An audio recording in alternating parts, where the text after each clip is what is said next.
আজকে আলোচনার বিষয় হচ্ছে মেষ রাশি সংক্রান্ত ব্যাপারে। চলুন মেষ রাশির ব্যাপারে দেখে নিই আগামী 4 মাস আপনাদের কেমন কাটতে চলেছে। যাদের যদি অ্যারিস মেষ রাশি হয়ে থাকে তারাই ভিডিওটি দেখতে পারেন। ভিডিওটি দেখার সময় পজিটিভ থেকে ভিডিওটি দেখবেন এবং এনার্জি এক্সচেঞ্জ হওয়ার জন্য কমেন্ট করতে থাকুন।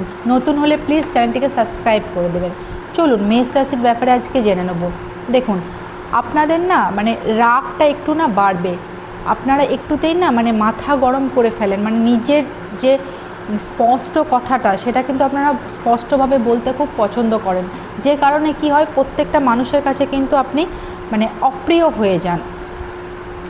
নিজে কর্ম করবেন, নিজে কর্ম করে কিন্তু নিজের জায়গাটা তৈরি করার চেষ্টা কিন্তু করবেন। দেখতে পাচ্ছি এখানে আপনাদের কাজের চাপটা খুব বাড়বে। আপনারা ভালোবাসেন নিজে কর্ম করে নিজের জিনিসটাকে গুছাতে, এটা কিন্তু আপনারা পছন্দও কিন্তু করেন। টাকা পয়সার খরচা কিন্তু বাড়বে, আননেসেসারি খরচা হয়ে যাবে দেখবেন। হ্যাঁ, যেটা হয়তো আপনি ভাবেননি সেরকম ধরনের খরচা কিন্তু আসবে। ট্রাভেলিং আছে। হ্যাঁ, এই যে 4 মাসের মধ্যে দেখবেন ছোটোখাটো ট্রাভেলিং আপনাদের হতেই থাকবে। নিজের মনের কথা শুনবেন, আত্মবিশ্বাস কিন্তু আপনাদের প্রচণ্ড, নিজের মনের কথা নিজের ব্যাপারটা কিন্তু আপনারা বোঝেন, অন্যের কথাতে চলেন না বা অন্যের বুদ্ধিতে কিন্তু আপনারা কোনো কাজ করেন না। নিজের মধ্যে যে কষ্ট, দুঃখ, যন্ত্রণা সেই জিনিসটা কিন্তু আপনারা নিজের মধ্যে প্রকাশ রাখবেন, কারোর কাছে শেয়ার করবেন না, ইমোশনস হয়ে যাবেন। হ্যাঁ, বাড়ির মধ্যে কিন্তু অনেক দায়িত্ব কিন্তু বাড়বে, সমস্ত দায়িত্ব কিন্তু আপনার ওপর বেশি কিন্তু থাকে, যেটা দেখতে পাচ্ছি। আরও দায়িত্ব কিন্তু বাড়বে, কিন্তু আপনি সেটা খুব শান্ত মনে কিন্তু ব্যাপারটা কিন্তু আপনি হ্যান্ডেল করতে পারবেন। হ্যাঁ, নিজের শরীরের প্রতি কিন্তু যত্ন নিতে হবে। শরীরের মধ্যে একটু একটু কিন্তু প্রবলেম আপনাদের হতেই থাকবে। এখানে দেখা যাচ্ছে সংসারের জন্য আপনি এতটা এফর্ট দেন না, কিন্তু নিজের জন্য কিন্তু সেরকম সময় নেওয়া বা নিজেকে যত্ন নেওয়া সেটা কিন্তু আপনি করেন না। দেখবেন চোখের প্রবলেম হতে পারে, মাথার যন্ত্রণা হতে পারে, মাথায় ব্যথা, ছোটোখাটো আঘাত এগুলো কিন্তু হতে থাকবে। তো এইদিকে একটু শরীরের যত্ন নেবেন। যদি টাকা পয়সা কোথাও লাগাতে যাবেন না, বা যদি কেউ এসে বলে যে এখানে টাকা লাগান, বা অনেক রকম পলিসি থাকে না যে বেশি বেশি করে হয়ে যাবে, এটা করলে এটা হবে, এই জায়গায় কিন্তু ফাঁদে পা দেবেন না, প্রবলেম হতে পারে।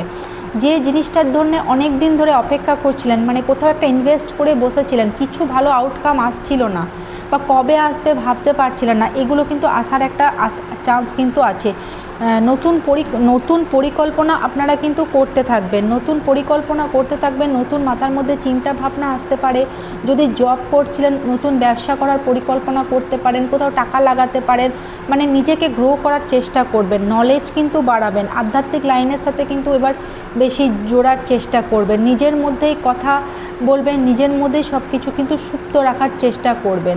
কোথাও থেকে লার্ন করতে পারেন, কোথাও থেকে ভালো নলেজ নিতে পারেন। জমি সংক্রান্ত ব্যাপারে কিন্তু খুবই শুভ। যদি ভাবেন যে কোথাও জমি কিনবো বা জমির জন্য টাকা পয়সা ইনভেস্ট করব বা নতুন বাড়ি ফ্ল্যাট কিনবো, তাহলে কিন্তু খুবই শুভ। নতুন কিছু বিগিনিং হওয়ার কিন্তু সম্ভাবনা দেখতে পাচ্ছি, লাইফে নতুন কিছু কিন্তু আসবে আপনাদের।